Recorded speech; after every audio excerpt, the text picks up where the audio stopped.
एकापेक्षा जास्त गणपतीच्या मूर्ती असतील, फोटोज असतील तर घरामध्ये स्ट्रेस लेवल वाढते. कारण जेव्हा तुम्ही हनुमान चालीसा म्हणताय, तुम्ही तुमचं कॉन्शियस माइंड म्हणजे तुम्ही तुमचा राहू ऍक्टिव्हेट करता. कुणालाही काय काम करत नाही त्यापेक्षा काय काम करतं आणि मी ते किती आजमावलंय हेही तितकंच महत्वाचं आहे. बघा, असं म्हणतात की घराच्या आजूबाजूला ना मोठं मंदिर नसावं, नाहीतर हॉस्पिटल सारखी गोष्ट पण नसावी जिथे माणसं सारखी ट्रॅव्हल करतात. आता आपण जेनरिक गोष्ट जर सांगितलं की सगळ्यांच्या दाराच्या वरती गणपती बाप्पा बऱ्याच वेळा दिसतात. बुद्धीची देवता, तिला पहारे करू म्हणून मी घराच्या बाहेर लावावं, म्हणजे जी आपण पॉझिटिव्हिटीसाठी किंवा आपल्या घरामध्ये येणारी जी दुःख आहेत त्याच्यासाठी किंवा एक निगेटिव्हिटी अवॉइड करण्यासाठी जी गोष्ट करतो तीच गोष्ट निगेटिव्हिटी अट्रॅक्ट करते. तुमचा जो आग्नेय कोपरा आहे तिथे लोकांची बसायची सिटिंग अरेंजमेंट असणार आहे, मग त्याचं वास्तूचे नियम वेगळे असतात. प्लीज अंडरस्टँड, तुमच्या घरामध्ये काय तुम्हाला फिलिंग येत आहे, कसं तुम्ही फील करताय, तुमच्या ऑफिसमध्ये कसं येतंय, तुमचे एम्प्लॉईज टिकत नाहीयेत,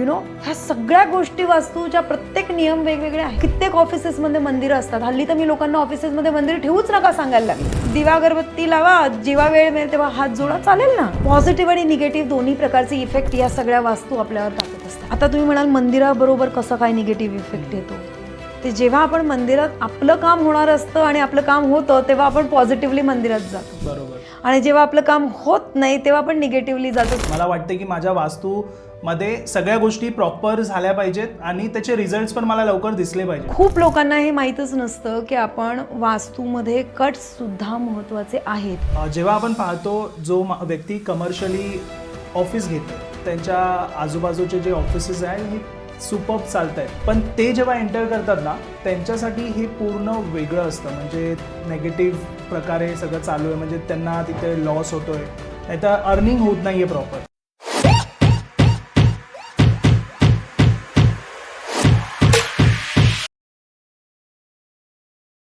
नमस्कार मित्रांनो, स्वागत आहे तुमचं अजून एका नवीन पॉडकास्टमध्ये. तर आजच्या पॉडकास्टचे जे गेस्ट आहेत त्यांचं नाव आहे अश्विनी पटवर्धन मॅम, आणि हे ॲस्ट्रोलॉजर, वास्तुशास्त्र, न्यूमरोलॉजिस्ट आणि बऱ्याच क्षेत्रामध्ये हे एक्सपर्ट आहेत. तर स्वागत आहे मॅम तुमचं आपल्या पॉडकास्टमध्ये. नमस्कार. सर्वात आधी मला विचारायचं की तुमचा हा इंटरेस्ट जो आहे वास्तू, न्यूमरोलॉजी, ॲस्ट्रोलॉजी हे कसा झाला? सो बेसिकली आर्किटेक्ट असल्यामुळे वास्तू हे आर्किटेक्चरचाच एक भाग आहे, तर तो इंटरेस्ट तो होताच. तो जेव्हा मी 15 वर्ष आर्किटेक्चर केल्यानंतर वास्तू शिकायचं असं म्हणलं तर आधी ॲक्च्युली माझी जर्नी न्यूमरोलॉजीपासून सुरू झाली. मग न्यूमरोलॉजी करता करता करता मी म्हणलं की मला तर इंटरेस्ट आहे वास्तूमध्ये, मग मी वास्तू शिकले. वास्तू शिकल्यानंतर हे लक्षात आलं की ॲस्ट्रॉलॉजी शिवाय वास्तू अर्धवट आहे, ते नॉलेज नाही आहे त्याच्यामध्ये. मग ॲस्ट्रॉलॉजी शिकत शिकत या क्षेत्रामध्ये अशी आले. अच्छा, आता आपण जरा आजच्या पॉडकास्टमध्ये वास्तू रिलेटेड बोलू. बऱ्याच लोकांना ना वास्तूवर खूप प्रश्न आहेत, आणि सर्वात आधी ना सुरुवात करूया आध्यात्मिक, म्हणजे लोक जे आपले व्ह्युअर्स आहेत हे मॅक्सिमम आध्यात्मिक आहेत, आणि घरामध्ये मंदिर आहे, देवघर आहे. देवघरामध्ये ना सगळ्यात पहिला जो प्रश्न आहे की स्वामींची भक्ती जे करतात तर ते स्वामींचा जो फोटो आहे, स्वामींची जी प्रतिमा आहे ते देवघरात ठेवतात. बरोबर. आता बरेच जण असं म्हणतात की ते बाहेर ठेवलं पाहिजे, म्हणजे स्वामींचा फोटो बाहेर असला पाहिजे. काही जण बोलतात की देवघरात ठेवला पाहिजे. तर हे जरा कन्फ्युजन तुम्ही क्लिअर करा सर्वात आधी. सो बेसिकली जेव्हा आपण देवघर म्हणतो, ओके, तुम्ही स्वामी कोण आहेत तर गुरु आहेत, ते गुरु तत्व तुमच्यामध्ये आहे, राईट. आणि तुम्ही देवघर जेव्हा म्हणतात तिथे एक दैव तत्व आहे, राईट. या दोन गोष्टी वेगवेगळ्या असतात. त्याच्यामुळे जे सांगतात ना की स्वामींचा फोटो किंवा कुठलाही गुरूंचा फोटो असू दे, मग ते आपले साईबाबा असू देत किंवा बाकी कुठलेही महाराज असू देत, त्यांचा फोटो मंदिरात देवांच्या बरोबर नाही ठेवला पाहिजे. अच्छा. आता कित्येक लोक जे आहेत ते फक्त स्वामींची पूजा करतात, मग त्यांनी देवाच्या ठिकाणी देव न ठेवता फक्त स्वामींचा फोटो ठेवला तर चालेल, नुसती स्वामींची मूर्ती ठेवली तर चालेल, दोन्ही एकत्र ठेवायचं नाही. आता यांनी काही पर्टिक्युलरली दोष लागू होतात का? ते यांनी दोष लागत नाहीत. पण कायम लक्षात घ्या, कुठलीही एनर्जी जेव्हा आपण बरेच लोक आपल्या घरात ना आपण कुणी मूर्ती दिली म्हणून आपण मूर्ती घेऊन येतो, कुठलीही मूर्ती, मग अगदी तुम्ही ती स्टॅच्यू असेल, अगदी शोची असेल, कुठलीही मूर्ती जेव्हा आपल्या घरात येते ती एका वर्षानंतर तिच्यामध्ये एनर्जी इन्कल्केट होते ओके. आणि ही जी एनर्जी आहे ना ती रिफ्लेक्ट करणारच आहे. फॉर एक्झाम्पल जर तुम्ही गणपतीची मूर्ती आणली आणि जरी ती प्राण प्रतिष्ठापना तिची केली नाही तरी त्या मूर्तीची एनर्जी लागू झालेली आहे. म्हणजे ॲज अ शो जरी ठेवला तरी. एक्झॅक्टली. ओके. आणि द सेम थिंग जर तुम्ही ते आपण म्हणतो काय त्याला म्हणतात तो पक्षी आपला ह्याचा पक्षी आपण म्हणतो घुबड, आऊल. आऊल नाही, आऊलची पण आऊल असू दे किंवा आपण गरुड असू दे, गरुड ना पंख हे केलेला गरुड बऱ्याच ठिकाणी आपल्याला बघायला मिळतो, बऱ्याच ठिकाणी वाघ असतो. ओके. काही लोक असे ते येस एक्झॅक्टली. तर ह्या ज्या सगळ्या शोच्या वस्तू आहेत ना ह्या एनर्जी एमिट करायला सुरू करतात एका वर्षामध्ये. ओके. ओके. मग त्या पॉझिटिव्ह का निगेटिव्ह ते कसं समजणार? एक्झॅक्टली. जर ती मूर्ती शांत असेल, आता गरुड म्हणजे काय, गरुड हे स्ट्रेंथ आणि कॉन्फिडन्सचं प्रतीक आहे. ओके. करेक्ट. घुबड हे लक्ष्मीचं प्रतीक आहे. मग त्यांना परत मध्ये ह्या मूर्ती ठेवायला परत वास्तूचे नियम लागू पडतात. पण जर हा गरुड आहे तर त्याचे जर डोळे लाल असतील तो फायटिंग मोड मध्ये आहे. करेक्ट. अग्रेसिव्ह आहे. राईट. तो कॉन्फिडंट मोड मध्ये नाही आहे. ओके. तो शांतपणे ऑब्झर्व करून त्याची पेशन्सली त्याच्या शिकारीची वाट बघत बसला नाही, म्हणजे त्याच्या वेळेची वाट बघत बसला नाहीये, तर तो अग्रेसिव्ह मोडमध्ये गेला. तर ह्या गोष्टी फार मॅटर करतात की ती मूर्ती अग्रेसिव्ह आहे का ती शांत आहे. बऱ्याच लोकांचं मूर्तीवरनं आठवलं, बऱ्याच लोकांच्या घरी ना एलिफंट असतो, हत्ती असतो. ओके. तर हत्ती ठेवताना ना फार विचारपूर्वक केला पाहिजे. बऱ्याच लोकांच्या घरी ज्या मूर्ती असते ते डोळे फार हत्तीचे महत्वाचे आहेत. सोंड ज्या पद्धतीने हत्तीची आहे ना ॲस्ट्रॉलॉजीमध्ये फार महत्वाची आहे. कशी असली पाहिजे? कारण हत्ती हा राहूला रिप्रेझेंट करतो. मग जेव्हा तो राहूला रिप्रेझेंट करतोय आणि जर तो युद्धावर निघालाय, ज्याची सोंड वरती आहे आणि ज्याचे डोळे लाल आहेत किंवा क्रुद्ध आहेत, ओके, तर हा बिघडलेला राहू असं आम्ही म्हणतो. म्हणजे तुम्ही घरात ठेवलेला एलिफंट हा बिघडलेला राहूचं रिप्रेझेंटेशन करतोय. ह्याच्या उलट जर तोच हत्ती शांत, ज्याची सोंड खाली आहे, तर तो लक्ष्मीला प्रतीक करतो. ओके. रिप्रेझेंट करतो. एकच हत्ती. सी. म्हणून म्हटलं ना मूर्ती आणताना ना वास्तूप्रमाणे you have to be very careful की तुम्ही कुठल्या मूर्ती आणताय. म्हणून मी नेहमी म्हणते लोकांना, गेलं, आवडलं, आणलं असं करू नका. कुठलीही गणपतीची मूर्ती, एकापेक्षा जास्त गणपतीच्या मूर्ती असतील, फोटोज असतील, तर घरामध्ये स्ट्रेस लेवल वाढते. अच्छा. आणि आपल्याकडे काय होतं, आपण कुणाकडे वास्तुशांत असू दे, कुठलं कार्य चांगलं कार्य असेल, आपण गणपती देऊन येतो गिफ्टमध्ये. तर कृपा करून तसं करू नका. ओके. तर काही गणपतीची स्ट्रेस आणणार आहेत का? तर नाही. प्लीज अंडरस्टँड, ह्या सगळ्या मूर्तींमध्ये स्वतःची एक एनर्जी व्हायब्रेशन्स असतात. जेव्हा ह्या जास्त होतात, ओके, तर त्या ह्या एनर्जीज क्लॅश करतात एकमेकांबद्दल. म्हणून तो स्ट्रेस, कन्फ्युजन घरामध्ये निर्माण होऊ शकतं. त्याच्यामुळे डबल इवन देवघरामध्ये एकाच देवाच्या 2 मूर्ती, 2 टाक नसावेत. ओके. आपल्यामध्ये मूर्तीला इंचाचं हे दिलेलं आहे की 2 इंचापेक्षा मोठी मूर्ती नसावी. मूर्ती भरीवच असावी देवाची. बरेच लोक आपण दिवाळीमध्ये जी महालक्ष्मीची मूर्ती ठेवतो, ओके, पूजेमध्ये, ती मूर्ती परत उचलून देवघरात ठेवतात. नाही ठेवायची, तिचं विसर्जन करायचं असतं. ओके. आपण सत्यनारायणचा फोटो तो लगेच तुम्ही परत ठेवता, नाही ठेवायचा. तो एका पर्टिक्युलर कारणासाठीच वापरला गेलेला आहे. अच्छा. तो त्याच वेळी तो आपल्याला काढायचा आहे आणि तो ठेवून द्यायचा आहे. बऱ्याच लोकांना ही भीती वाटते जेव्हा आता ही लोक अशी करतात ना की ही मूर्ती उचलून ठेवली किंवा हा फोटो पर्टिक्युलरली ठेवला, तर लोकांना भीती वाटते, अरे काही चुकेल जर आम्ही हा काढून खाली ठेवला. आणि विसर्जन जरी केलं तरी भीती वाटते. विसर्जन केला तरी भीती वाटते, नाही केला तरी भीती वाटते. त्याच्यानंतर हा फोटो मग मी कुठे ठेवला, तर काही नाही, नॉर्मल पेपरमध्ये रॅप करून मंदिराच्या खाली किंवा बाजूला ठेवून द्यायचा. त्यांनी कुठल्याही प्रकारचा दोष लागत नाही. अच्छा. ओके. सो हे असले उगीच गोष्टी डोक्यात आणून ना त्याच्यावर ओव्हर थिंकिंग करण्याची गरज नाही. आयदर तुम्ही तुमच्या देवारामध्ये भरीव मूर्त्या ठेवा किंवा आपल्याकडे टाक असतात देवाचे, ते ठेवा, त्यांची रेग्युलर पूजा करा. ओके. ओके, मग तुमची ती एनर्जी आहे ना ती बॅलन्स राहते. आणि या एनर्जीमध्ये जर तुम्ही स्वामी भक्त असाल तर तुम्ही स्वामींचा फोटो देवारात न ठेवता बाजूला ठेवा, लेफ्टला ठेवा, राईटला ठेवा. स्वामींना काही प्रॉब्लेम नाही कुठल्या डायरेक्शनला ते बसले तर. कारण गुरुतत्व हा कुठल्याही डायरेक्शनच्या आपल्या ज्या 8 डायरेक्शन आहेत, 16 डायरेक्शन्स आहेत त्याच्या बाहेर आहेत. गुरुतत्व हे सगळीकडे आहे.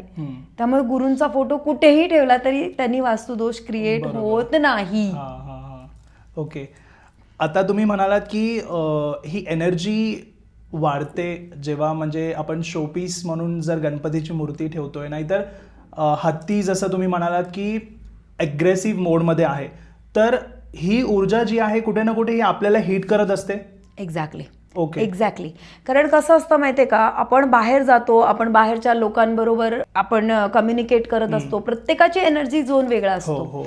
आणि जर तुम्हाला तुमचा ऑरा क्लीन करता येत नसेल किंवा ऑरा क्लीन करणं म्हणजे काय, जर पॉझिटिव्ह थिंकिंग तुमचं नसेल, जे हल्ली बऱ्याच लोकांचं नसतं, तर जेव्हा तुम्ही त्या झोनमध्ये परत येता घरी आल्यानंतर तर तुम्ही आणखीन डिस्टर्ब होता. कारण घरातली एनर्जी डिस्टर्ब आहे, तुम्ही बाहेर जाता तिथली एनर्जी डिस्टर्ब आहे, तुम्हाला स्वतःची एनर्जी प्युरिफाय करायची माहीत नाहीये.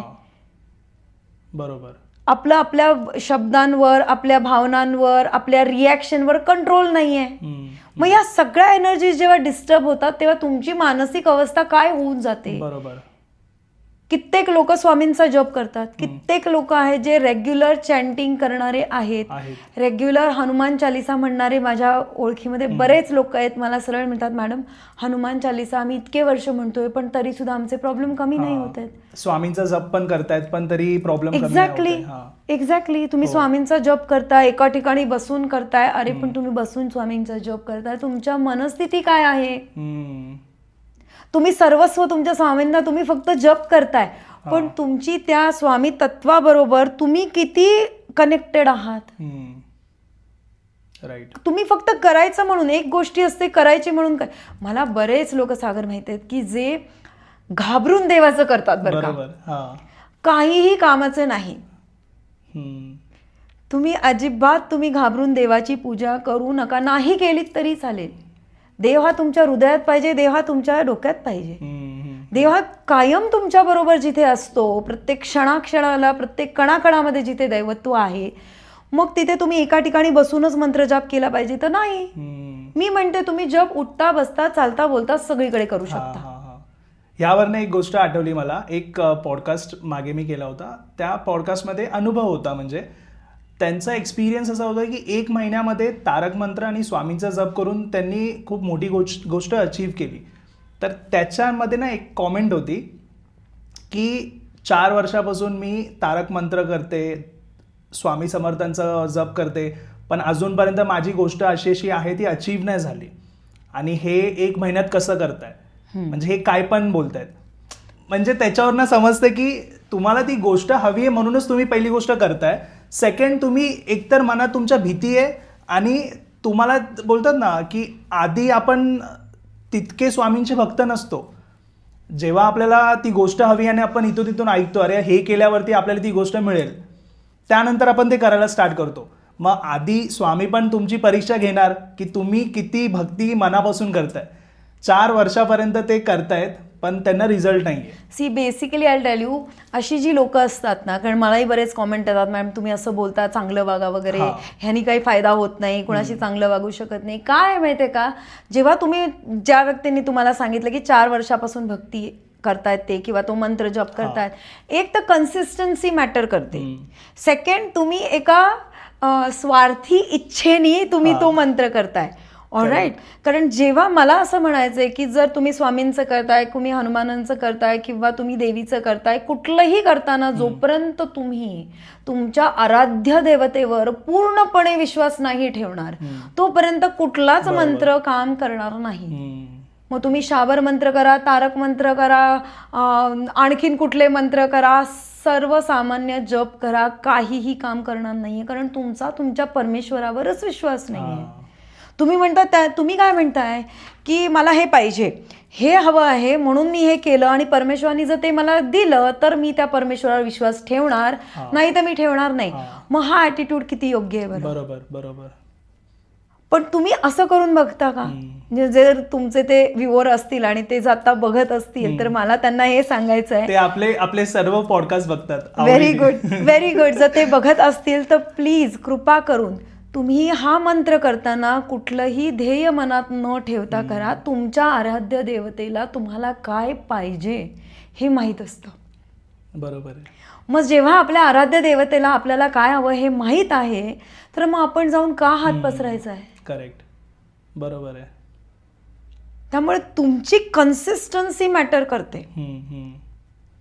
मी तर म्हणते तुम्ही नका 108 वेळा मंत्र करू. अहो तुम्हाला 11 वेळा मंत्र कुठलाही करायला मोजून 5 मिनिटं लागतात. एकदा प्रेमाने ती हनुमान चालीसा म्हणायला मोजून 7 ते 8 मिनिटं लागतात. ओके. आणि हनुमान चालिसेचं पण मी जसं म्हणलं ना, ह्याच्यामध्ये आय वॉन्ट टू ॲड दिस, कारण बरेच लोक हनुमान चालिसा करतायत, बरेच लोक 7:30 आत्ता चाललेत आणि अमेझिंग रेमेडी आहे त्याची जी आहे. प्लीज सांगा. हो, कारण काय आहे, हनुमान चालिसेचा मॅक्सिमम बेनिफिट कसा घ्यायचा माहिती आहे का?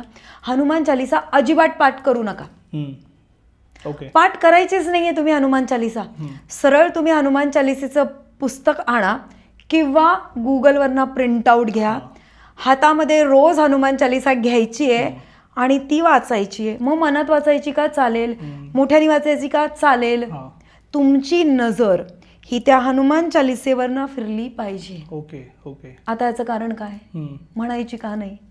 कारण जेव्हा तुम्ही हनुमान चालिसा म्हणताय तुम्ही तुमचं कॉन्शियस माइंड म्हणजे तुम्ही तुमचा राहू ॲक्टिवेट करताय. ओके. आणि जेव्हा तुम्ही हनुमान चालिसा वाचताय ओके, तेव्हा तुम्ही तुमचं सबकॉन्शियस माइंड म्हणजे केतू ॲक्टिवेट करताय. आणि सगळ्या गोष्टींची जी आहे, सगळ्या ग्रहांचा जो पकडून बसलाय ना तो आपला केतू आहे. म्हणून आपल्या मंदिराच्या कळसावर असणारा झेंडा म्हणजे केतू आणि परमेश्वराने त्याला त्याच्या डोक्यावर स्थान दिलंय म्हणजे तो किती महत्वाचा आहे. बरोबर आहे, तो इम्पॉर्टंट आहे. हो की नाही? करेक्ट. म्हणजे आपलं सबकॉन्शियस माइंड. मग ती हनुमान चालिसा तुमच्या सबकॉन्शियस माइंड बरोबर अलाइन जेव्हा होते तेव्हा ती तुम्हाला पॉझिटिव्ह रिझल्ट द्यायला लागते. कॉन्शियस माइंडनी नका करू या गोष्टी. कॉन्शियस माइंड तुम्हाला कधीही साथ देणार नाहीये. कॉन्शियस माइंड हे day to day routine okay त्याच्यासाठी केलेलं आहे. योग्य अयोग्य कर्मासाठी तुम्हाला कॉन्शियस माइंड दिलंय आणि धर्मासाठी तुम्हाला सबकॉन्शियस माइंड. मग तुम्ही म्हणताय की आपण हनुमान चालिसा बघून मनामध्ये आपण रीड करायची. मनामध्ये म्हणा, मोठ्याने म्हणा. प्रत्येक शब्द हनुमान चालिसेतला प्रत्येक शब्द हा शाबर मंत्राप्रमाणे काम करतो. बीज मंत्र हनुमान चालिसेतला प्रत्येक शब्द हा बीज मंत्राप्रमाणे काम करतो. मग तो बीज मंत्र पाठ करण्यापेक्षा तो सबकॉन्शियसली वाचणं फार महत्वाचं आहे.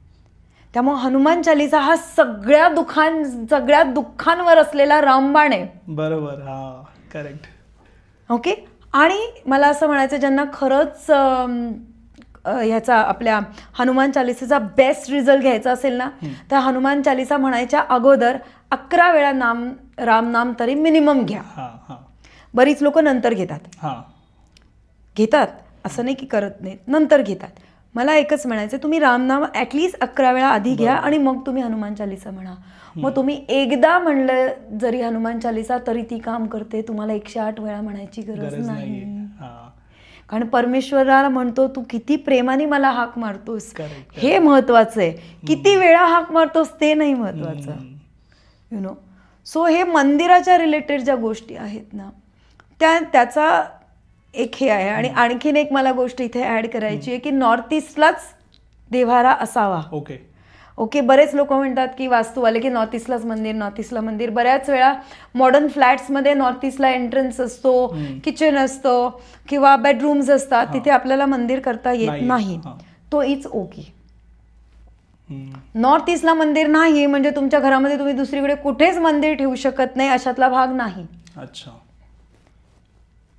पण नॉर्थ ईस्ट तुमची डायरेक्शन जी आहे ती हलकी असली पाहिजे. तिथे जास्त क्लटर नसलं पाहिजे. अजिबात स्टोरेज करू नका. तिथे पाणी पण लोक बरेच म्हणतात की पाणी असलं पाहिजे वगैरे, पण नॉर्थ ईस्ट हे वास्तुपुरुषाचं डोकं आहे. ओके.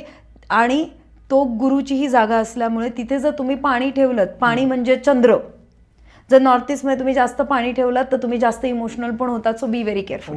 ओके. अच्छा. खूप छान पद्धतीने तुम्ही सांगितलात. मला तुम्ही हनुमान चालिसाबद्दल सांगत होतात आणि आजचा हा पॉडकास्ट आपला वास्तूवर आपण करतोय. वास्तूमध्ये हनुमान चालिसा म्हणणं रोज हे किती इम्पॉर्टंट आहे आणि आपल्या एनर्जी घरामध्ये ही किती चेंज आणते Hanuman Chalisa? See I tell you what, की ज्यांना एक्स्ट्रीम लेवलचे वास्तुदोष आहेत, हां, आपले अशी बरीच मंडळी बघत असणार ज्यांनी वास्तू एकदा नाही बऱ्याच वेळा त्यांचं बॅलन्स केलं आणि तरी सुद्धा ती वास्तू इम्बॅलन्स आहे. हो. ओके, बेस्ट रेमेडी म्हणजे मोठ्याने मंत्र चॅन्टिंग करायला सुरुवात करा तुमच्या घरामध्ये. ओके, मग हनुमान चालीसा असू दे, आपला समर्थांचा मंत्र असू दे, किंवा रुद्राष्टक असू दे, रामनाम असू दे, ओम नमः शिवाय असू दे, कुठलाही चॅन्टिंग आहे मोठ्याने करायला सुरुवात करा. बरेच लोक म्हणतात नाही म्हणायचं, पण मी उलटा माझा अनुभव आहे की तुम्ही मोठ्याने चॅन्टिंग जेव्हा करता, ठीक आहे तुम्हाला नाही चॅन्टिंग करायचं तुम्ही यूट्यूबवर लावून ठेवू शकता.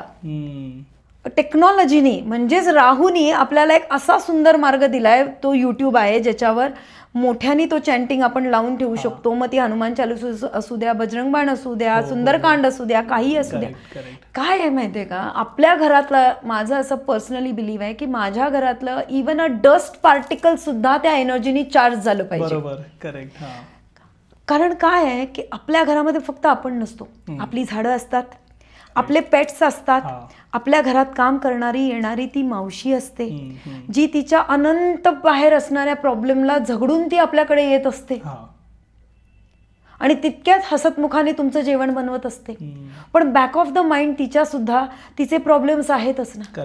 पण जेव्हा अशी एनर्जी, पॉझिटिव्ह एनर्जी आपल्या घरामध्ये असते, ओके, तेव्हा या लोकांचा, या वस्तूंचा, या व्यक्तींचा सुद्धा माइंडसेट पॉझिटिव्ह होतो.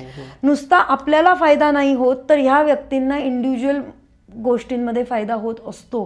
आपले पेट्स नॉर्मल बिहेव करतात, अग्रेसिव्ह होत नाहीत, आपली झाडं छान ग्रो करतात. आपल्या घरात येणारी मावशी किंवा आणखीन ड्रायव्हर लोक असतात, ते आपल्याबरोबर जास्त लॉयल्टी असते त्यांची. आपल्या सुखदुःखामध्ये तेही तितक्याच पद्धतीने आपल्याबरोबर उभे राहतात. You know, so it is very important for everybody to make sure that your house is charged.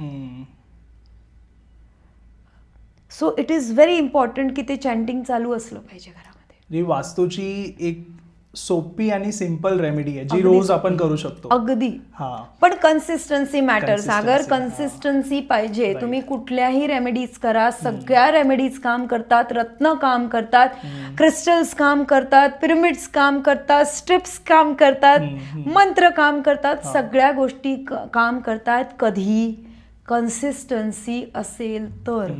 आणि तुमचा, मी परत सांगते, ज्या माणसाला, कुठल्याही व्यक्तीला, आपण अध्यात्मावर बोलतोय म्हणून सांगते, कुठल्याही व्यक्तीला जेव्हा योग्य मार्गदर्शक मिळतो, योग्य ॲस्ट्रॉलॉजर मिळतो, योग्य वास्तू कन्सल्टंट मिळतो, केव्हा, जर तुमचा गुरु ठीक असेल तर. जर तुमच्या पत्रिकेमध्ये गुरु तत्व स्ट्रॉंग नसेल किंवा गुरु कृपा नसेल तर तुम्हाला योग्य माणूस भेटणार नाही. बरोबर. तुम्ही धक्के खाणार, चुकीच्या लोकांकडे जाणार, त्यांना पैसे देणार, पण ते पण एका प्रकारचं कर्म आहे. ओके, आणि ते पण मी तर असं म्हणते की तुम्ही लोकांकडे जाता, ॲस्ट्रॉलॉजर्सकडे जाता, पैसे देता, काम नाही करत, तर त्याचं दुःख मानू नका. तुमचं कर्म होतं, काहीतरी देणं होतं, त्या व्यक्तीला दिलं, पुढे चला. बरोबर आहे. त्याच्याबद्दल दुःख मानत बसू नका की माझे पैसे गेले. हो, पैसे गेले, काम नाही केलं. बरेच लोक असं म्हणतात की आम्ही या ॲस्ट्रॉलॉजरकडे गेलो, या वास्तू कन्सल्टंटकडे गेलो, पण आम्हाला रिझल्ट नाही आले. पण हा प्रश्न प्रत्येकाने स्वतःला विचारायचा की त्यांनी जे सांगितलं होतं ते मी किती दिवस, किती कन्सिस्टंटली केलं. बरोबर आहे. त्यामुळे आपण कुणालाही काय काम करत नाही, त्यापेक्षा काय काम करतं आणि मी ते किती आजमावलंय हेही तितकंच महत्वाचं आहे बघणं. बरोबर आहे. मॅम, मला विचारायचं आहे, एंट्रन्स जो आहे घराचा एंट्रन्स, तर एंटर करताना गणपतीचा फोटो असतो, काहींच्या घरासमोर पंचमुखी हनुमानजींचं असतं, तर हे लावणं किती इम्पॉर्टंट आहे. आणि मी असं पण ऐकलं की दारात ह्या गोष्टी नाही आल्या पाहिजेत. तर ह्यावर तुम्ही काय सांगाल?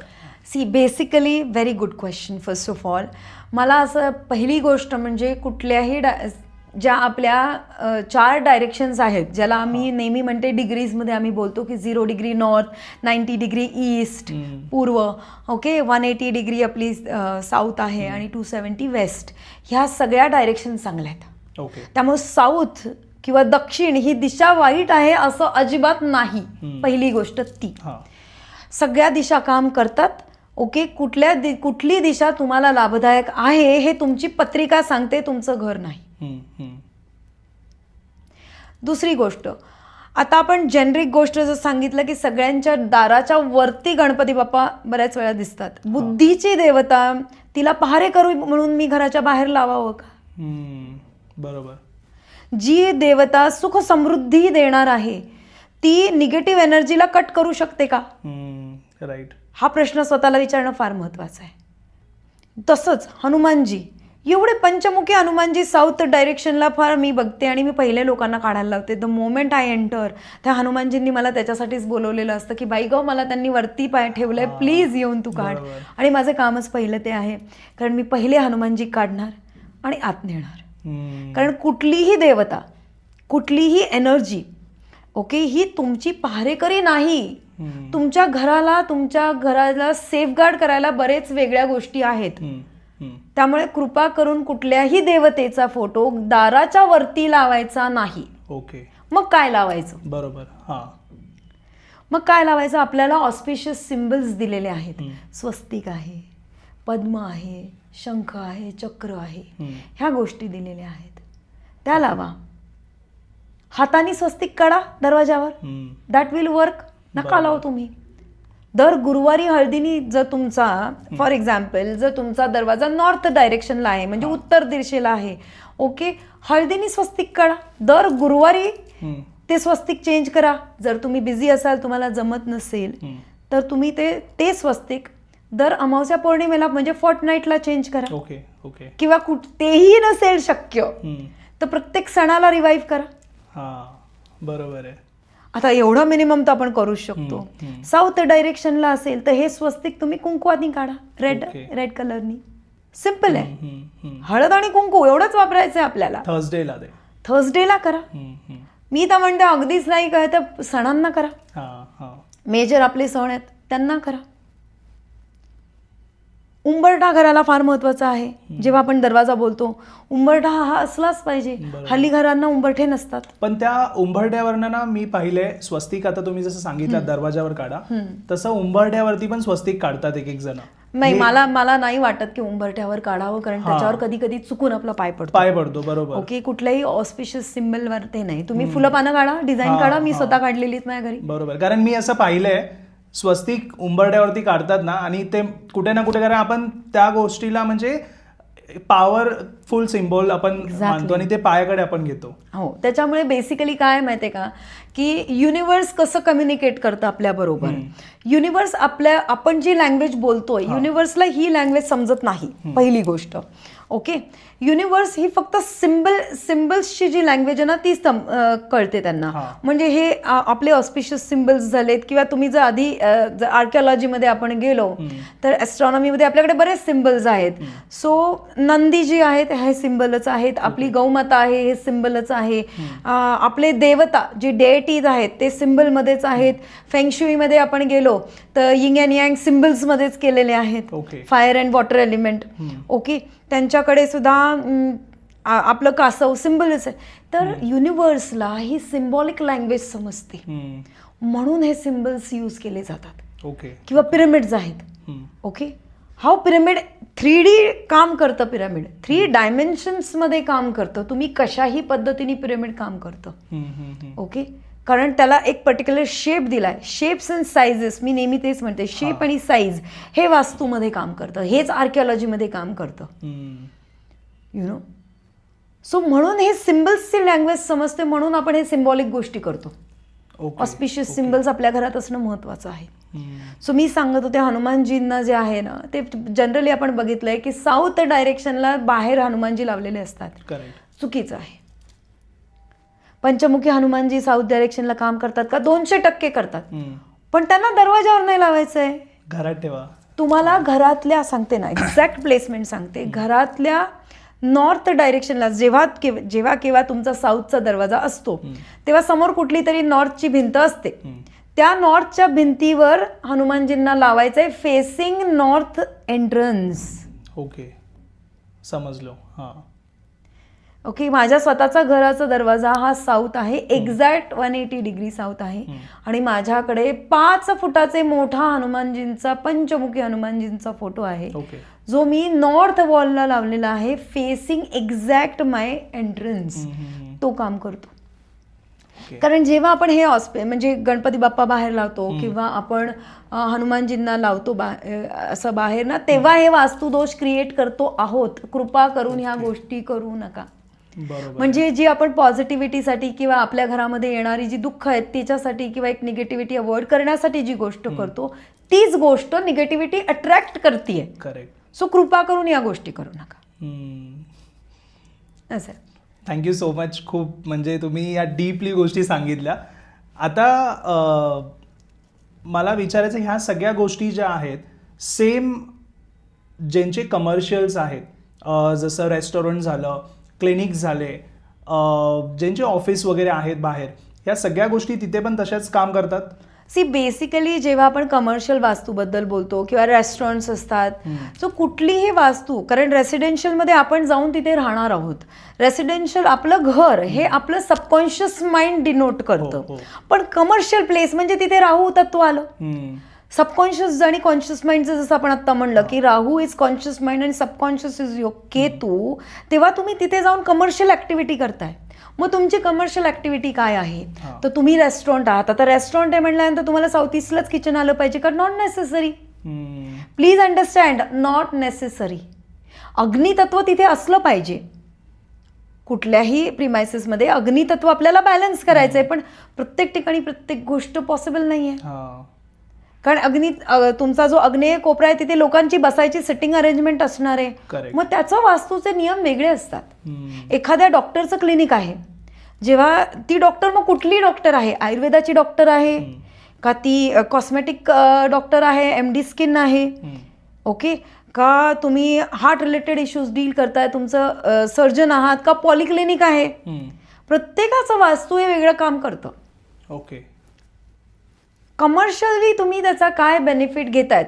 जसं बँकिंग सेक्टरमध्ये आपण बरंच बघतो की बँकिंगचे DSAs असतात, बऱ्याच लोकांचे DSA असतात किंवा बँक्स असतात.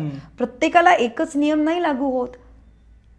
तिथे तुम्ही ऍक्टिव्हिटी काय करताय त्या पद्धतीने नियम लागायचे आणि त्या पद्धतीने आपल्याला ती वास्तू बॅलन्स करावी लागते. तुमचे MD कुठे बसणार आहेत, त्यांची बसण्याची डायरेक्शन, तुमचे जनरल मॅनेजर कुठे बसणार आहेत, तुमच्या फर्मचे अकाउंटंट कुठे बसणार आहेत. ओके, तुम्ही जर क्रिएटिव्ह फील्डमध्ये आहात, तुमच्या क्रिएटिव्ह फील्डमधला माणूस कुठे बसवायचा याची डायरेक्शन ठरलेली आहे. अच्छा. ओके. तुमचा PR वाला, तुमचा मार्केटिंग मॅनेजर कुठे बसण्याची डायरेक्शन ठरलेली आहे. मग ह्या गोष्टी वेगळ्या काम करतात. कारण हे जेव्हा आपण बोलतोय तेव्हा सुद्धा घर आणि ह्या गोष्टी म्हणजे कमर्शियल ह्या सगळ्या वेगळ्या आहेत.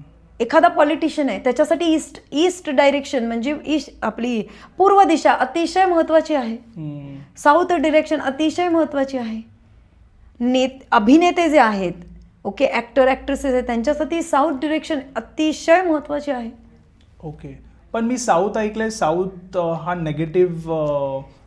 साऊथ ही डायरेक्शन, प्रत्येक डायरेक्शनला एक देवता डेटी अलॉट केलेली आहे. जसं तुमचं काम आहे, जसं माझं काम आहे, आपल्या प्रत्येकाचं काम वेगवेगळं आहे. ओके, तसं प्रत्येक डायरेक्शनला एक डेटी दिलेली आहे.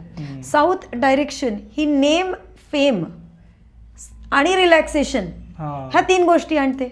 ओके. मग आपल्याला घरातली साऊथ जर बॅलन्स असेल तर तुम्हाला घरी आल्यानंतर तुम्ही जे काम करून आलायत, ओके, त्यांनी त्या कामामधनं तुम्हाला नाव मिळालं पाहिजे. ओके, तुम्हाला घरी आल्यानंतर रिलॅक्सेशन मिळालं पाहिजे. पण मी एखाद्या बिल्डरचं ऑफिस आहे आणि त्यांना जर मी साऊथ डायरेक्शनला बसवलं, ते रिलॅक्स राहणार आहेत. करेक्ट. ते कामच नाही करणार आहेत. मग सेम डायरेक्शन 2 वेगळ्या वेगळ्या ऍक्टिव्हिटीजसाठी वेगळी काम करणार आहे. राईट. बरोबर आहे.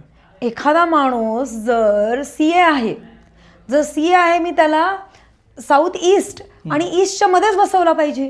करेक्ट. कारण त्याची क्रिएटिव्हिटी आणि त्याची जी विचार, कारण त्याला मार्ग दाखवायचे आहेत, ओके, त्याला हिशोब ठेवायचा आहे, ती डायरेक्शन फार इम्पॉर्टंट आहे. राईट. एखादा टीचर आहे, टीचरसाठी वेस्ट आणि साऊथ वेस्टच्या मधली डायरेक्शन फार इम्पॉर्टंट आहे, की त्या डायरेक्शनमध्येच बसलं पाहिजे. बरेच वेळा म्हणतात आम्ही आमची मुलं अभ्यास करत नाही.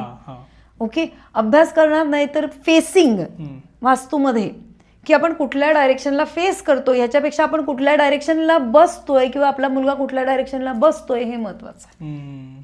बरोबर. असं आहे. कारण साऊथ ईस्ट डायरेक्शन जे आहे ना, हे म्हणजे तुमचं डे टू डे पैसा आहे. ओके, तर ज्यांच्या घरात जनरली आपण म्हणतो मंथेंडला पैसे उरत नाहीत, त्यांनी बघा तुमच्या घरातली साऊथ ईस्ट डायरेक्शन डिस्टर्ब असणार. ओके, मग तिथे काय केलं पाहिजे? काही नाही, एकदम सिम्पल रेमेडी सांगू. रोज तिथे संध्याकाळी दिवा लावा. साऊथ ईस्टला? साऊथ ईस्टला. ओके. रोज दिवा लावा. 45 दिवस कॉन्स्टंट दिवा लावून बघा तुम्ही, तुमच्या घरामध्ये पैसा टिकायला सुरुवात होते आणि पैसे, नवीन अपॉर्च्युनिटीज, आपण फक्त नॉर्थ डायरेक्शननी नाही बघायच्या, नवीन ती पैसे कमवण्याची अपॉर्च्युनिटी साऊथ ईस्ट बॅलन्स केल्यामुळे नॉर्थ देते. ओके. नॉर्थ बॅलन्स केल्याने नॉर्थ नाही देत, साऊथ ईस्ट बॅलन्स केल्याने नॉर्थ देते. आणि साऊथ ईस्ट बॅलन्स झाल्यामुळे तुम्हाला अपॉर्च्युनिटी, म्हणजे तुमची नॉर्थ बॅलन्स झाली, नॉर्थ बॅलन्स झाल्यामुळे तुमची वेस्ट डायरेक्शन, वेल्थ, जो तुमचा संचित पैसा आहे, जो तुम्ही इन्व्हेस्ट करता, तो वाढतो. सो एका पैसे फक्त टिकवायचे आणि कमवायचे, पूर्ण सगळ्या डायरेक्शन आपण फिरू शकतो. की कशी डायरेक्शन बॅलन्स करतो. करेक्ट. कारण हा सीसॉ आहे. जर तुमची ईस्ट वाढलेली असेल तर तुमची वेस्ट पण डायरेक्शन खराब आहे. म्हणजे याच्यासाठी तुम्हाला कोणी वास्तुतज्ञ नको आहेत. ओके. प्लीज अंडरस्टँड, तुमच्या घरामध्ये काय तुम्हाला फिलिंग येत आहे, कसं तुम्ही फील करताय, तुमच्या ऑफिसमध्ये कसं येत आहे, तुमचे एम्प्लॉईज टिकत नाही आहेत. कमर्शियलमध्ये आम्ही हे फार बघितलं की कॉन्स्टंट एम्प्लॉई शफल होत असतात. बरोबर. टिकत नाही, एम्प्लॉईज टिकत नाहीत, लॉयल्टी इश्यूज आहेत. ओके, काही ठिकाणी तर MD आणि चेअरमनच येत नाहीत ऑफिसला, त्यांचं लक्ष नाहीये, जनरल मॅनेजरच्या भरोश्यावर काम चालू आहे. कॉन्स्टंट कोर्ट केसेस आहेत. ह्या सगळ्या गोष्टी वास्तूच्या प्रत्येक नियम वेगवेगळे आहेत. मग या सगळ्यांवरती रेमेडीज असते ना? रेमेडीज सगळ्यांवर आहेत. रेमेडीज सिम्पल रेमेडीज आहेत, परमनंट रेमेडीज आहेत. कारण हा प्रश्न मला बरेच लोक विचारतात, मॅडम वास्तूच्या रेमेडीज परमनंट काम करतात का? तर जे आम्ही वस्तू वापरतो, आता वस्तू म्हणल्यानंतर त्याच्यामध्ये रत्न आली, मेटल्स आले, पिरमिड्स आले, तुम्ही क्रिस्टल झाले, सगळे काम करतात, पण प्रत्येकाची एक लाईफ असते. मग ह्या रेमेडीज तुम्हाला कॉन्स्टंट चार्ज करत राहाव्या लागतात. ओके, स्वतःचं बिहेवियर सुद्धा चेंज करणं तितकंच महत्त्वाचं आहे. म्हणजे तुम्ही अगदी लाखो रुपये, करोडो रुपयांचं वास्तू केलं, सुपर्ब रेमेडीज वापरल्या, सगळ्या केल्या, वैदिक, पिरमिड सगळं केलं, पण तुमचं मुळात आचरण वाईट आहे. तुम्ही मुळातच दुसऱ्या कोणाचे तरी पैसे जे आहेत ते लुबाडून आणताय, कुठलंच वास्तू काम करणार नाही. त्याच्यामुळे धर्म आणि कर्म हे बॅलन्स करणं हे वास्तू बरोबर इम्पॉर्टंट आहे. तेव्हा ते एक प्रॉपर तुमची होलिस्टिक अप्रोच, म्हणजे पीस ऑफ माइंड, पैसा, मुलं, सगळं, फॅमिली, सगळं बॅलन्स होतं. मॅम, आता तुम्ही घर पॉझिटिव्ह ठेवण्यासाठी जसं म्हणालात की हनुमान चालिसा प्ले करा आणि ते पॉझिटिव्ह राहील, तसंच आता कमर्शियली जे ऑफिसमध्ये आहेत त्यांचा उद्देश आहे की त्यांचा इन्कम वाढवायचा. म्हणजे इन शॉर्ट त्यांना पैसे हे डबल म्हणजे वाढवायचेत आणि कमवायचेत. तर पैसे वाढवण्यासाठी ऑफिसमध्ये जे पण कमर्शियली आहेत, रेस्टॉरंट झालं, क्लिनिक झालं, जिथे पण, त्याच्यासाठी काही रेमेडी आहे का पैसे वाढवण्यासाठी? पैसे वाढवण्यासाठी पहिली गोष्ट म्हणजे ऑफिसेस डिक्लटर असायला पाहिजेत. कारण काय आहे माहिती आहे का, जिथे जिथे क्लटर असतं, जिथे तिथे स्टोरेज असतं ना, तिथे एनर्जी ब्लॉक होते. मग एनर्जी कुठल्याच पद्धतीने ब्लॉक असली नाही पाहिजे, पहिली गोष्ट. दुसरी गोष्ट म्हणजे मालकांनी हे लक्षात ठेवलं पाहिजे की आपल्या हाताखालची लोक आहेत ना, त्यांना रिस्पेक्टफुली वागवायला पाहिजे. म्हणजे अशा लोकांचा शनी स्ट्रॉंग होतो, आणि जेव्हा शनी स्ट्रॉंग होतो तेव्हा एक कॉन्स्टंट मनी फ्लो जो आहे ना, तो कॉन्स्टंट राहतो. ओके, दुसरी गोष्ट. तिसरी गोष्ट, जी लोक ज्या ऑफिसमध्ये आपण काम करतोय तिथे लॉयल्टी मॅन्डेटरी आहे. कारण तो जो पैसा तुम्ही तुमच्या मालकाकडनं किंवा तुमच्या बॉसकडनं घरी घेऊन जाताय, तो तुम्हाला जर वाटत असेल की तुमच्या चरितार्थ व्यवस्थित चालण्यासाठी, तुमचा जॉब टिकवण्यासाठी, तुमच्या कुटुंबाच्या भरण पोषणासाठी जर तो योग्य मार्गाने जायला हवा असेल, तर तुमची लॉयल्टी मॅटर करते. करेक्ट. त्याच्यामुळे जसं मी हनुमान चालीसा सांगितलं तसं आपण आपल्या ऑफिसमध्ये सुद्धा हनुमान चालीसा प्ले करू शकतो. ओके. कुठलं तरी छोटंसं भजन लावू शकतो. इथे तोच नियम लागू होतो की त्या प्रिमायसेस मधली एनर्जी चार्ज होत असते. त्यामुळे डिक्लटर करणं. जेवताना आता बरेच लोकांच्याकडे पॅन्ट्री घाण असतात. ओके, ऑफिसमध्ये हे तिथे जेवणाचा वास असतो. ओके, कधीच तिथे तुम्हाला पॉझिटिव्हिटी वाटणार नाही. आणि जिथे पॉझिटिव्हिटी नाही तिथे पैसा नाही, बरकत नाहीये. म्हणजे इतकं सोपं आहे ते. त्यामुळे कमर्शियल लोक पण बरेच बिल्डर्स माझ्या ओळखीचे आहेत. बरेच लोक ऑफिसेसमध्ये एकदा हे करतात पण नंतर कॉन्स्टंट लक्ष देत नाही. तुम्ही ऑफिसेसमध्ये झाडं आणून ठेवताय, पण ते झाडाला पाणी घातलंय की नाही तुम्ही बघत नाही. कधी त्या झाडाला येता जाता तुम्ही हात नाही लावत. तुम्ही सोडून देता की अरे मी माणसं ठेवलेत ते करू. नाही, तुम्हाला जातीने त्याच्यात लक्ष घातलं पाहिजे की माझ्या झाडाला पाणी घातलंय का रे. माझ्या कित्येक ऑफिसेसमध्ये मंदिरं असतात. हल्ली तर मी लोकांना ऑफिसेसमध्ये मंदिर ठेवूच नका सांगायला लागले. ओके, असं का? म्हणजे कारण लोक ऑफिसेसमध्ये मंदिरं तर ठेवतायत पण तिथे दिवा अगरबत्ती लागत नाहीये. ओके, अगरबत्तीची जी पडलेली राख आहे ते दिवसेंदिवस तशीच राहिलेली आहे. कारण मालक काय करतो की मी देव आणून ठेवले, लोक इथे घाबरून हे करतील. पण हल्ली तसं नाही राहिलेले. लोक कोणी कोणाला घाबरत नाहीयेत. अगदी देवाला सुद्धा कोणी घाबरत नाहीये जोपर्यंत त्यांच्यावर संकट येत नाही. बरोबर आहे. ओके, मग तो फोटो आणून ती एनर्जी तिथे क्रिएट करून तो वास्तुदोष क्रिएट करण्यात काय अर्थ आहे? राईट. जर तुम्ही जाऊन त्या देवाला रोज तिथे दिवा अगरबत्ती लावणार असाल, नमस्कार करणार असाल, तितक्याच पावित्र्याने जर बाकीची लोक जपणार असतील तर ठेवा ना. बरोबर, डेफिनेटली ठेवा. पण तिथे तुम्ही मोठमोठ्याने ओरडताय, तुम्ही तुमच्या एम्प्लॉईजवर आवाज चढवतायत, एम्प्लॉईज तुम्हाला उलटं बोलतायत, एम्प्लॉईजमध्ये आपापसात भांडणं होत आहेत, काहीही फायदा नाही आहे. राईट. मग अशा वेळी तुम्ही नाही ठेवलं तरी चालेल. तुमच्या कामाला देव माना आणि तितकं तरी करा. करेक्ट, बरोबर आहे. उगाच तुम्ही दोष नका क्रिएट करू. एक्झॅक्टली. बरेच लोक घरांमध्ये सुद्धा, मंदिरांमध्ये रोज पूजा होत नाही. लोक म्हणतात की आम्ही दिवा अगरबत्ती लावतो मॅडम, आम्हाला वेळ नाही हो पूजा करायला, मग आम्ही कधीतरी संडेला करतो किंवा कुठल्या तरी फोर्टनाईटला करतो किंवा ह्याला. नका ना तुम्ही मंदिरात एवढं मोठं मंदिर नका ठेवू. एक स्वामींचा फोटो ठेवा, दिवा अगरबत्ती लावा, जेव्हा वेळ मिळेल तेव्हा हात जोडा, चालेल ना. बरोबर आहे. पण बाहेर कधीतरी मंदिरात जाऊन या. काही ऍक्च्युली पत्रिकांमध्ये आम्ही सांगतो की घरात मंदिर नसेल तर बरं असतं. अच्छा, पत्रिकामध्ये असं दिसतं म्हणजे. ओके. काही पत्रिकेमध्ये ना, जसं आपलं पूर्वसंचिताप्रमाणे आपण आपले ग्रह घेऊन येतो की नाही, तसं काही पत्रिकांमध्ये पण दिसतं की आपल्याला बाहेर जाऊन तिथे काय आहे की देवानी सर्वस्व सांगितलेलं आहे की सोप्या पद्धतीने मी तुला मिळणार नाहीये घरामध्ये. ओके. तर तुला बाहेर जायचंय आणि बाहेर येऊन मला भेटायचंय. अच्छा, असं पण असतं. मग हे पूर्ण तुम्हाला पत्रिकेमध्ये असं समजतं जसं तुम्ही आता सांगितलं.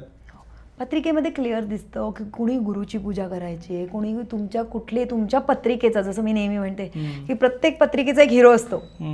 ओके, मग ते कोण आहेत, ते डेटी कोण आहेत.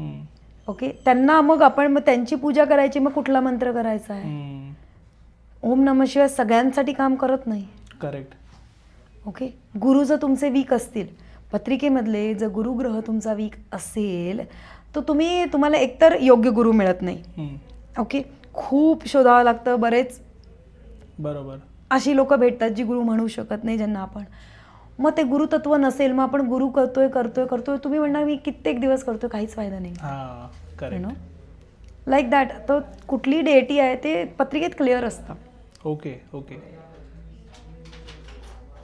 आता तुम्ही म्हणालात मंदिराबद्दल, मला एक गोष्ट आठवली की असं म्हणतात की घराच्या आजूबाजूला ना प्रेमायसिसमध्ये मोठं मंदिर नसावं, नाहीतर हॉस्पिटलसारखी गोष्ट पण नसावी जिथे माणसं सारखी ट्रॅव्हल करतात, ये जा त्यांचं चालू आहे, असं ठिकाण तुमच्या घराच्या आजूबाजूला नसावं. मग हे मी बऱ्याच जणांकडनं ऐकलंय, हे बरोबर आहे का? सी, कसं आहे, आत्ता हल्लीच्या मॉडर्न टाइम्समध्ये it is little bit difficult की आपल्या घराच्या आजूबाजूला हॉस्पिटल नाही आहे किंवा मंदिर नाही आहे किंवा स्मशानभूमी नाही आहे. कारण जसं तुम्ही म्हणलात तर मंदिर अलाउड नाही आहे, स्मशानभूमी अलाउड नाही आहे आणि हॉस्पिटलही अलाउड नाही जिथे जास्त ये जा होत असते. तर मिनिमम 100 मीटरपर्यंत या गोष्टी नसाव्यात. 100 मीटर पर्यंत नसाव्यात असं माझं म्हणणं आहे.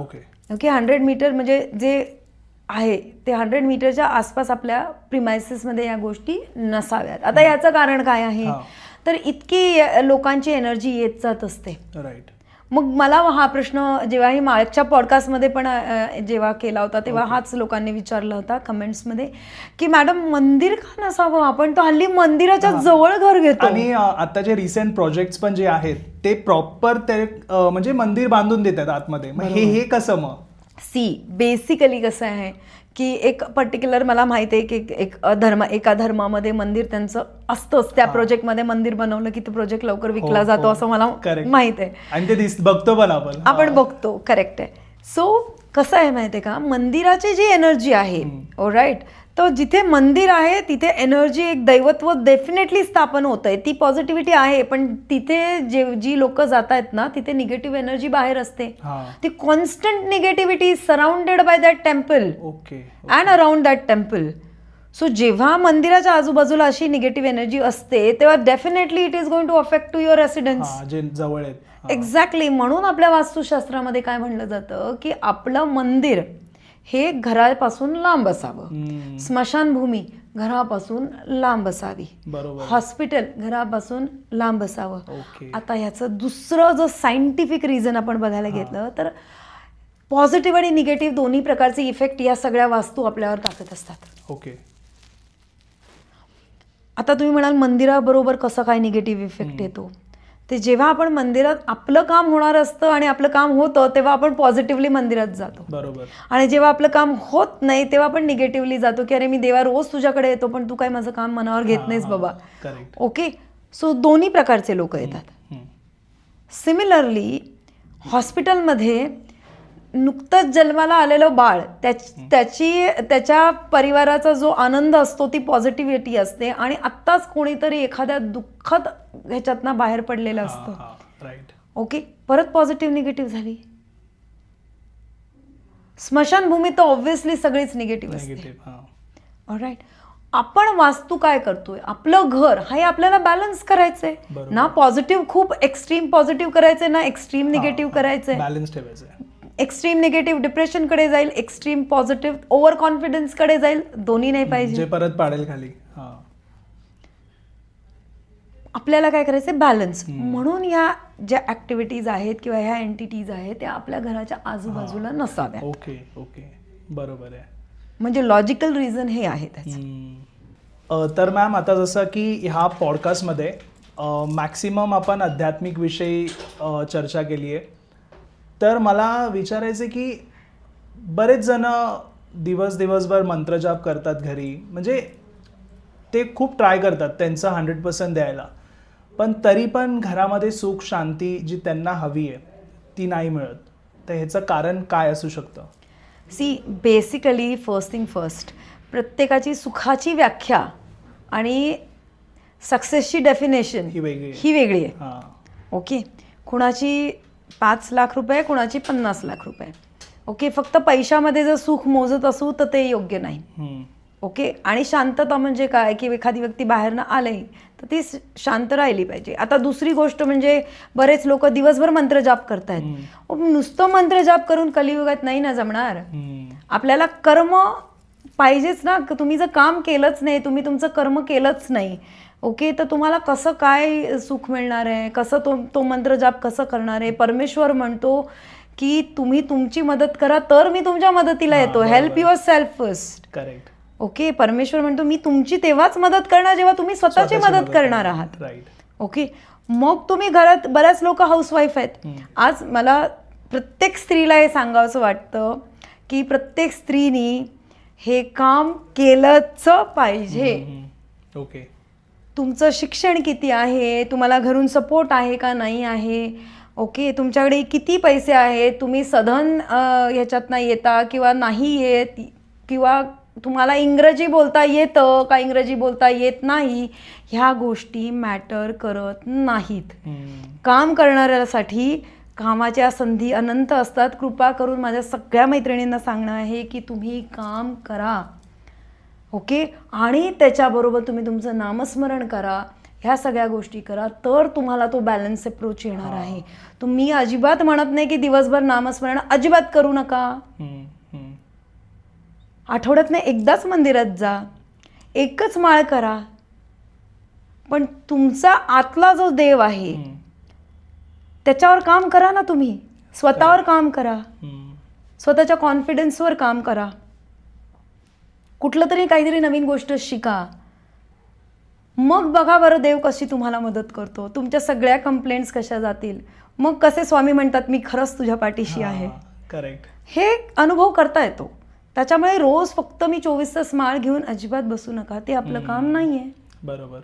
परमेश्वराकडे एकच गोष्ट मागा की जोपर्यंत या पृथ्वी तलावर माझं अस्तित्व आहे तोपर्यंत तुझा आशीर्वाद आणि तोपर्यंत हाताला काम, ह्या दोन गोष्टी दे बाबा.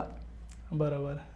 कारण जी लोक सतत कार्यरत असतात त्यांना कुठलंही आजारपण येत नाही. करेक्ट.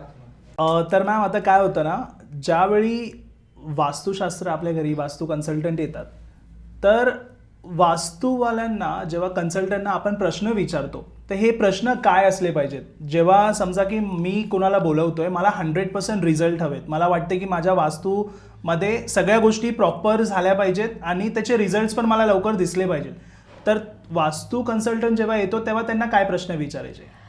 बेसिकली जेव्हा तुम्ही वास्तू कन्सल्टंटला बोलवतात, पहिली गोष्ट म्हणजे त्या वास्तू कन्सल्टंटची थोडीशी इन्क्वायरी करा की त्यांनी काय प्रोजेक्ट केलेत, काय केलं आहे. त्यांच्या वेबसाईट असतात, सो ऑनलाईन जाऊन त्या वेबसाईट बघणं, गुगलवर रिव्ह्यूज बघणं हे फार इम्पॉर्टंट आहे. First thing first. Second thing, जेव्हा तुम्ही वास्तू कन्सल्टंटला बोलवता, ओके, तेव्हा त्यांना की आमचं फक्त एंट्रन्स आणि किचन या गोष्टींवर मध्येच लोक राहतात, किंवा आमचं दरवाजा बरोबर आहे का, किचन बरोबर आहे का, बेडरूम बरोबर आहे, ह्याच्या पुढे तुम्ही चौथा प्रश्न विचारत नाही. सो सगळ्यात महत्त्वाची इम्पॉर्टंट गोष्ट म्हणजे काय, तर आपल्या घराला असणारे कट आणि कट्स जे आहेत की कुठल्या प्रत्येक तुमचा फ्लॅट चौकोनी नसतो किंवा आयताकृती नसतो.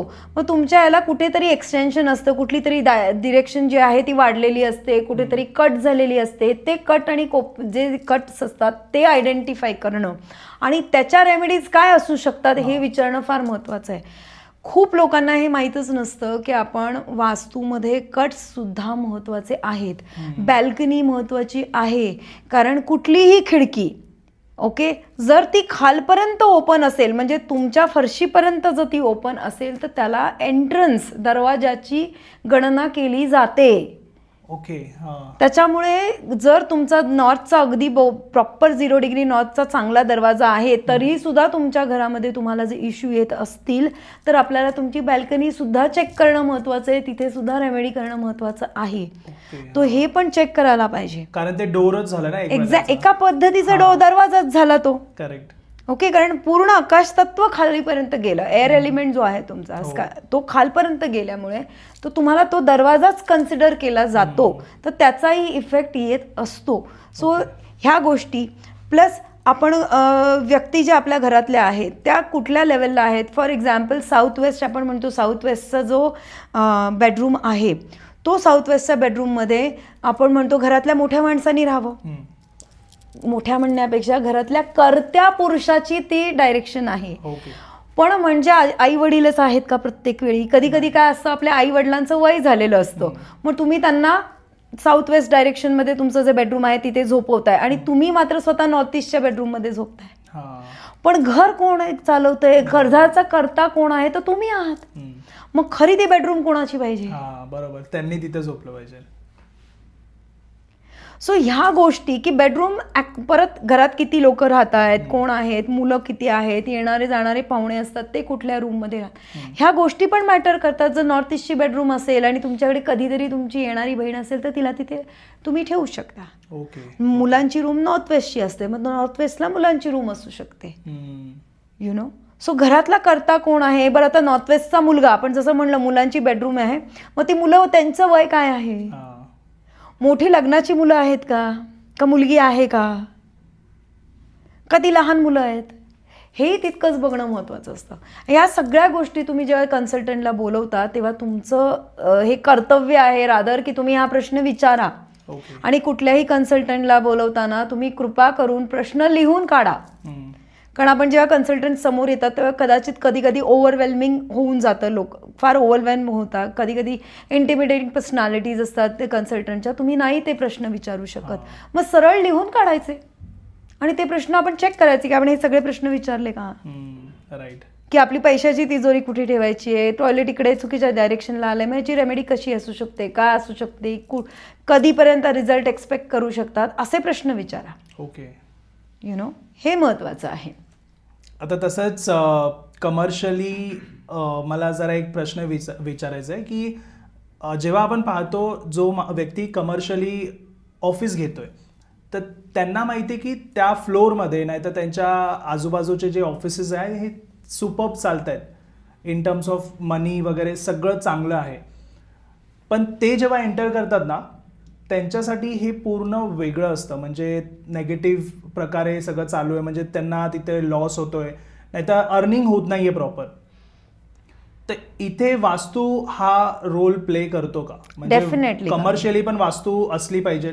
कमर्शियली सुद्धा माझं असं म्हणणं आहे की वास्तू बॅलन्स केली पाहिजे. ह्याचं कारण काय आहे माहिती आहे का? जेव्हा आपण कमर्शियल कुठलीही गोष्ट करत असतो त्याच्या खूप सारे पैसे त्याच्या रिलेटेड असतात, खूप सारे लोक तुमच्याकडे काम करत असतात, त्याच्यामुळे प्रत्येकाची एक व्हायब्रेशन तिथे ऍक्टिव्हेटेड असते. प्रत्येक इंडिव्हिज्युअल माणसाची त्याची कामं, त्याचे प्रेशर, त्याचे घरच्या गोष्टी, त्याचे इंडिव्हिज्युअल प्लॅनेट सगळेच काम करत असतात. मग अशा वेळी आपण आपल्या जर कमर्शियल प्रॉपर्टीची वास्तू जर बॅलन्स केली तर तिथे येणारी लोक फक्त काम करणार आहेत, जे आपलं एकमेव उद्देश असतं जेव्हा आपण ऑफिसमध्ये जातो. करेक्ट. मग ते उद्देश साध्य करण्यासाठी मला असं वाटतं की आपण सगळ्यांनी कमर्शियल वास्तू सुद्धा बॅलन्स करणं इम्पॉर्टंट आहे. रेस्टॉरंट, आता मी पुण्यामध्ये फार मोठं रेस्टॉरंटचं काम केलं तर 5 मजली रेस्टॉरंट आहे, ब्युटिफुल प्रॉपर्टी. आमचा उद्देश तेच आहे की तिथे येणारा प्रत्येक व्यक्ती हा तृप्त होऊन जावा. ओके, जेणेकरून आपल्याला मिळणारा पैसा आणि आपल्याला मिळणारी पब्लिसिटी, कारण एक क्लायंट दुसरा क्लायंट आणणार आहे, बरोबर, फार महत्वाचं आहे. मग हे बॅलन्स करणं फार महत्त्वाचं आहे. आपल्याकडे आपली लोक काम करत असतात, बाहेरची लोक येत असतात, मोठमोठ्या डील्स होत असतात. करेक्ट. कुठलंही घेतलेलं आपलं काम अडकलं नाही पाहिजे. मग तुमचा MD व्यवस्थित योग्य दिशेला बसला पाहिजे. त्या MDची सुद्धा बुद्धी व्यवस्थित काम केली पाहिजे की चुकीच्या प्रोजेक्टमध्ये मी इन्व्हेस्ट नाही करत आहे, चुकीचा सल्ला लोकांना देत नाही आहे, लोकांना एक मदतीचा अप्रोच आहे. ह्या सगळ्या गोष्टी मॅटर करतात.